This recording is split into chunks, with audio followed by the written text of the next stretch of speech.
Here's Miguel Sano. Ground ball up the middle, and it's going to get through into center field for a base hit. In to score the runner from third, and that moves the lead to 2 here in the 8th. Boy, I tell you what, that's a big RBI late in the game here. They take a 2-0 lead, D-Roll. The way the pitching's been for them tonight, they're sitting in a pretty good spot. Yeah, Dan, they've gotten great pitching all game long, and all that extra run can do is give you a little bit more confidence. You don't have to pitch with such tension out there, fearful of making one mistake. Standing in now, Eddie Rosario. And on the first pitch, he grounds foul. He could really use a knock here. 0 for 3 in the game so far.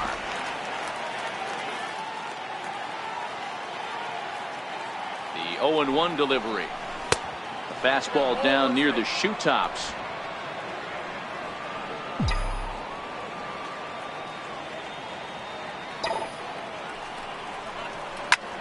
Out in front as this is pulled foul into the seats. He might not want to throw that one again. I know his timing was a little bit off at the dish, but he kept his hands back, just missed that one, fouled that one off really hard. Swing and a line drive to center field, and that's in there. Base hit. Long throw to third. Throw won't get him.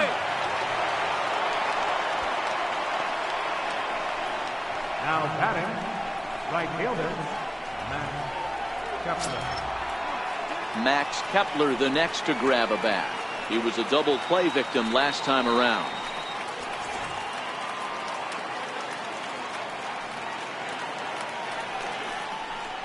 And it appears they're going to give him the intentional walk here, so now they'll have a force at any base with 2 gone. Ready for another chance? Jason Castro. He's hitless in 3 at-bats to this point. Comes set. Here's the 0-0 pitch. This is on the ground to short. Is he going to get out of this? He is. They get the force at second base. Here's Gregory Polanco. Starting to run out of time. They haven't been able to score any runs as we're moving late into this one. A perfect time for this leadoff guy to try to get on base and ignite a rally. 1 ball, no strikes to count.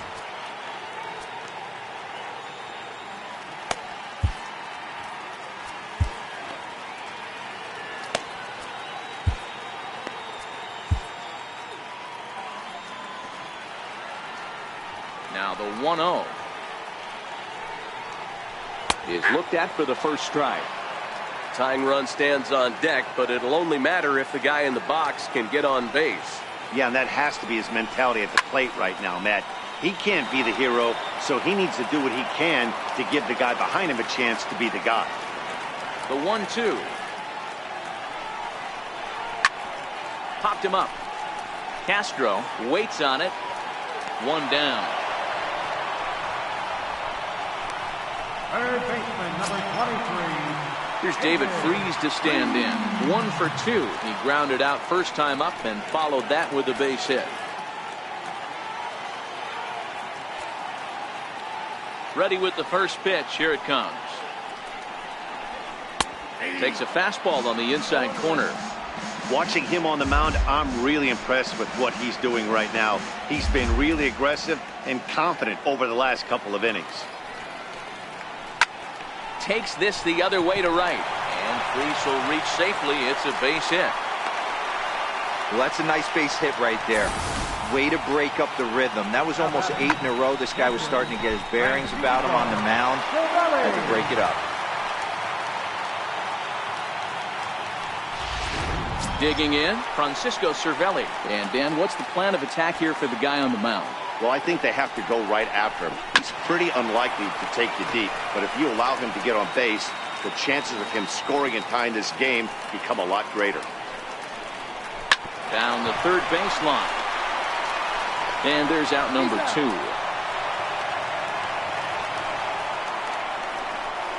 Sean Rodriguez will come on to pinch hit here in a big spot. Number 3, Sean Rodriguez. Low for ball 1. Rodriguez, a 32-year-old veteran. He was selected in the 3rd round back in the 2003 MLB draft. Hey, nothing has been handed to this guy. Drafted in the middle rounds, and he has found his way in the big leagues. This has turned out to be a really nice pick. Freeze stands at second with 2 gone. There's a ground ball now and a chance for Mauer at first base. The flip to the pitcher covering as that will retire the side. 1 hit, 1 left. 9th inning coming up. The Twins are in front 2-0. Bo Schultz enters from the pen to start the 9th inning as he'll try to keep the score right where it is heading to the bottom of the 9th.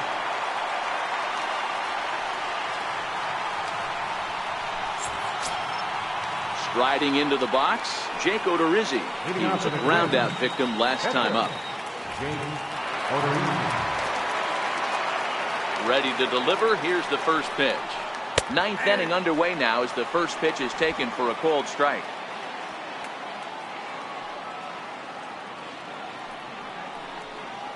Hit to third. Throw on to first for the out, and that is how the 9th inning gets underway. Stepping in, Jorge Polanco. It was a flyout for him in his last trip. Now time granted here at the plate as he'll step out of the box.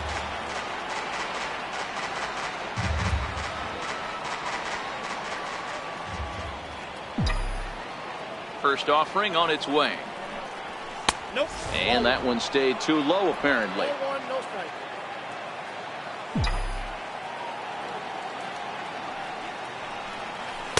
There's a knee-high pitch that catches the zone. Great spot with that pitch down and away. He'll be fine coming out of the bullpen in this one if he can keep hitting that spot. 1-1 is looked at off the plate for a ball.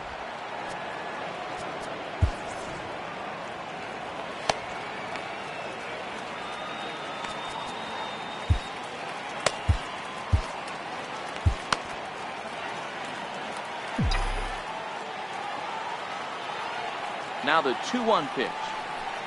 Gets a swinging strike.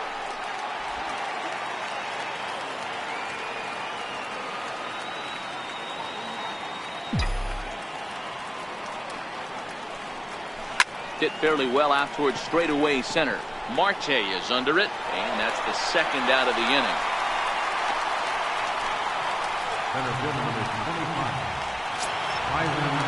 Here's Byron Buxton now. He's working on a 3-hit ball game right now.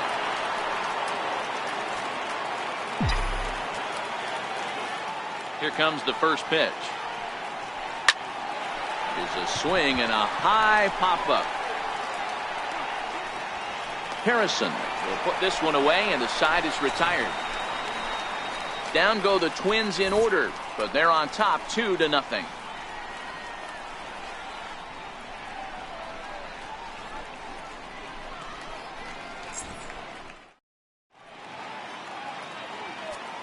Your attention, please. Now and a save situation here, so on comes the right-hander Fernando Rodney. Josh Harrison stands in. And Dan, what's gone wrong for this lineup today? They're only 3 outs away from being shut out. Boy, you know, I just haven't seen a lot of fight in these at-bats. Now, of course, plenty of credit goes to that pitching, but the effort on the offensive side has been pretty lethargic watching from up here in the booth, Matt. Yeah, I would imagine it feels the same from watching in the stands in this one. 2-0 now. Now the 2-0 is laid off, but in there for strike 1.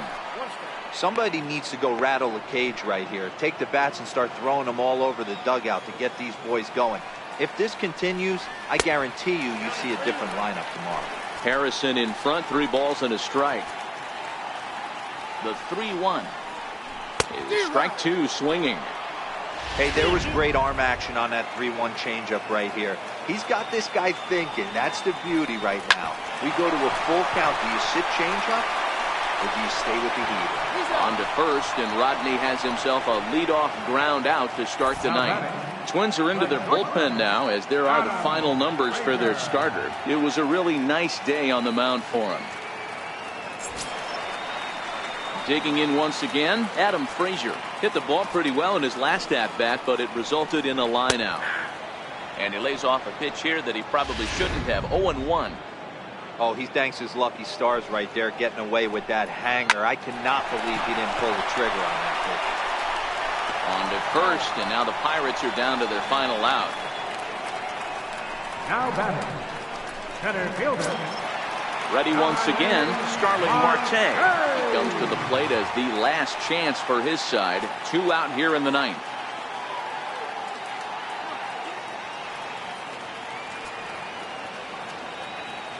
First pitch on its way. A changeup over the inside corner.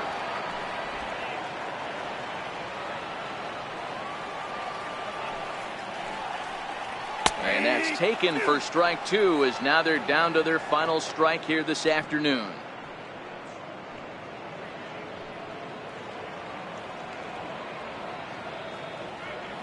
Two-run game, last of the 9th with 2 away.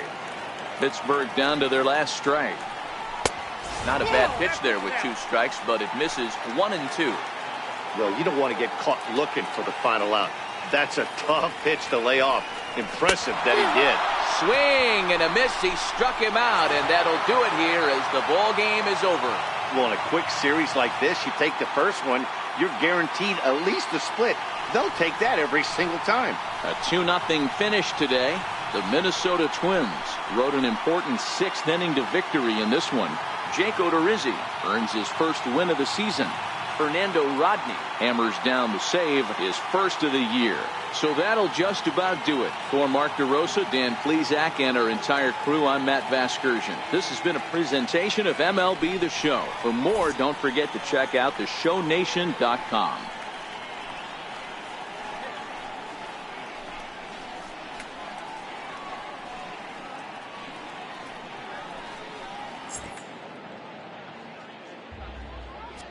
The final line score for this afternoon's ball game for the Victoria.